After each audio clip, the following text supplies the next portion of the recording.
the leader of the Hindus realized, but wait a minute, the Muslims want the same thing that we want.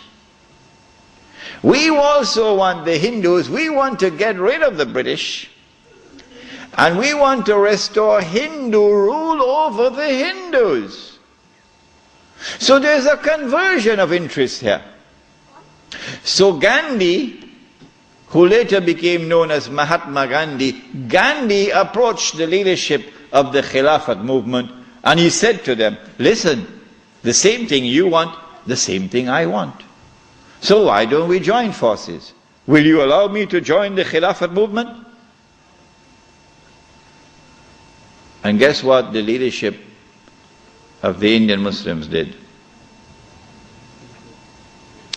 It was revolutionary theory on their part, and we praise them tonight. They admitted, they accepted the offer of Gandhi, and they formed an alliance. And so the Khilafat movement in India now became a Hindu-Muslim alliance for the purpose of getting rid of British rule. And then that would replace, that which would replace British rule would be Islamic rule over Muslims and Hindu rule over Hindus. This constituted the most dangerous of all threats that Western civilization have ever experienced in its entire period of colonization of mankind. This Khilafat movement. Because the Western objective was to demolish every existing state structure in the world and replace it with the secular state. So that eventually the secular state could be brought under the umbrella of a League of Nations and eventually a United Nations, and this would be political globalization at work.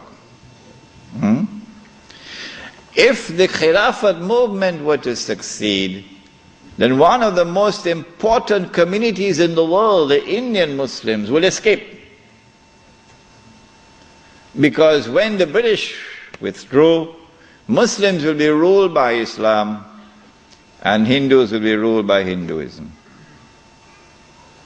Between 1920 and 1924, the Khilafat movement was building up steam at an alarming rate. And by 1924, the British had calculated, we have to get rid of this Khilafat movement. And the only way we can think of now is to abolish the Khilafat. And so they put the pressure on Mustafa Kemal. As soon as the Khilafat was abolished, the Khilafat movement in India began to lose steam.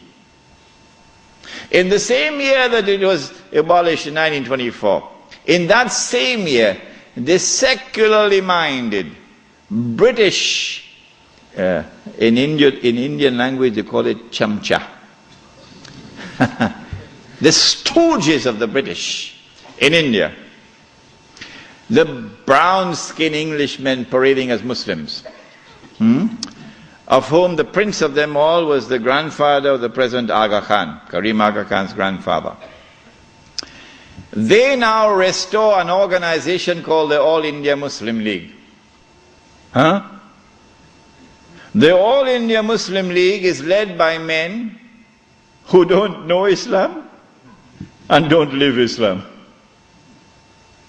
And these are the people who now wage a struggle for the liberation of the Muslims from British rule to be replaced, not with rule of Islam, oh no, but rather by the rule of the secular Republic of Pakistan and the secular Republic of India. So that Pakistan and India could be embraced within the community of secular nation states. But of course you had to put a little red herring to fool the people. So you have to make it appear as though Pakistan is going to emerge as an Islamic state, but that's just dust in their eyes, to fool those who see with only one eye. And so in 1924, on the 3rd of March, the Caliphate was abolished.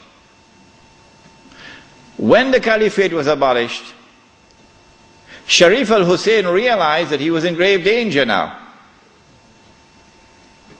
So long as there was a Khalifa in Istanbul, the British needed him. But now that the Caliphate was destroyed, abolished, Sharif al-Hussein now realizes the plan. He says, oh my gosh, they're going to send Abdulaziz ibn Saud to cut my throat now. In exactly the same way that Abdullah of Jordan is now realizing, as soon as Bush attacks Iraq, that is the end of me. So Sharif al-Hussein decides 4 days later, on the 7th of March 1924, to claim the Khilafah for himself. But when you're a client state of Britain, you can't do that. You have to first apply to the British government for permission to become the Khalifa. He didn't do that. As soon as Sharif al-Hussein claimed the Khilafat for himself on the 7th of March 1924, you're going to get all of this information in that book which is outside, the Caliphate, the Hijaz and the Saudi Wahhabi nation state. As soon as he did that, Britain gave the green light to Abdulaziz. Attack. Within 6 months, the Saudi army of Abdulaziz ibn Saud conquered Mecca.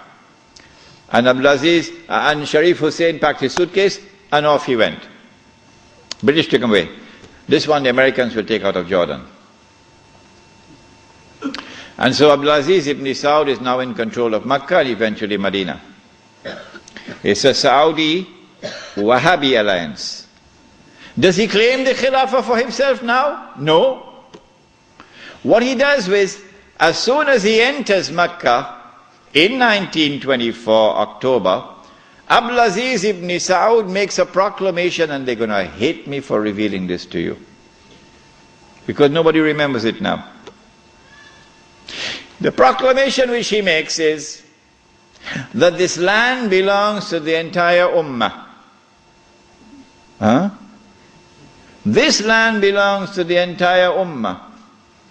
I wonder how a Pakistani or a Bengali Muslim will feel when he hears that, and he's been rounded up like dogs, stray dogs, and put on trucks because he's overstayed his visa, while white-skinned Americans and British are treated like princes in the Holy Land. How will a Pakistani or Indian or Bangladeshi feel? This land belongs to the entire Ummah. And it is for the Ummah, not for Abdulaziz ibn Saud, for the Ummah to establish the government which will rule over this land. That is his proclamation in 1924. But in cricket it's called playing for time. He did this because in April of 1924, Al-Azhar University had responded to the Turkish abolition of the Khilafah. What did they do? Al-Azhar University declared that this was bid'ah and haram to abolish the Khilafah. And therefore we must respond to it. And the response of Al-Azhar is that we must have a mu'tamar, a conference, which would meet and which would appoint a new Khalifa. As soon as Al-Azhar issued this proclamation, you could see how Britain was trembling. The British government can't digest their food now. They've got to plan some counter strategy to the initiative of Al-Azhar University. The counter strategy is that Egypt is itself not a free country. It may appear free, but Britain really has control over Egypt.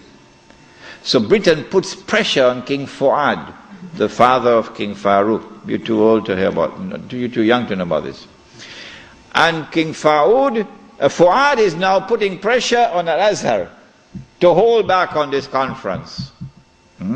So for 2 years the conference can't take place. 2 years because of British pressure.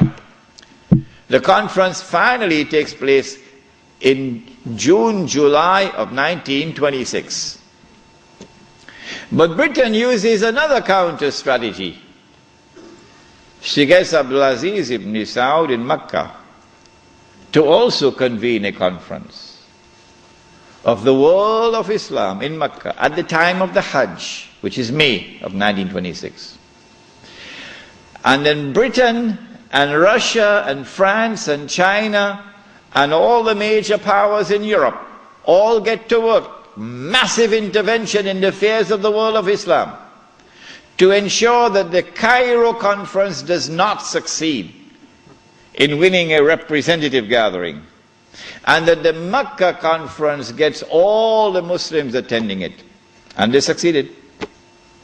The Cairo conference, organized by Al-Azhar University, becomes an essentially Arab conference, because non-Arabs are hardly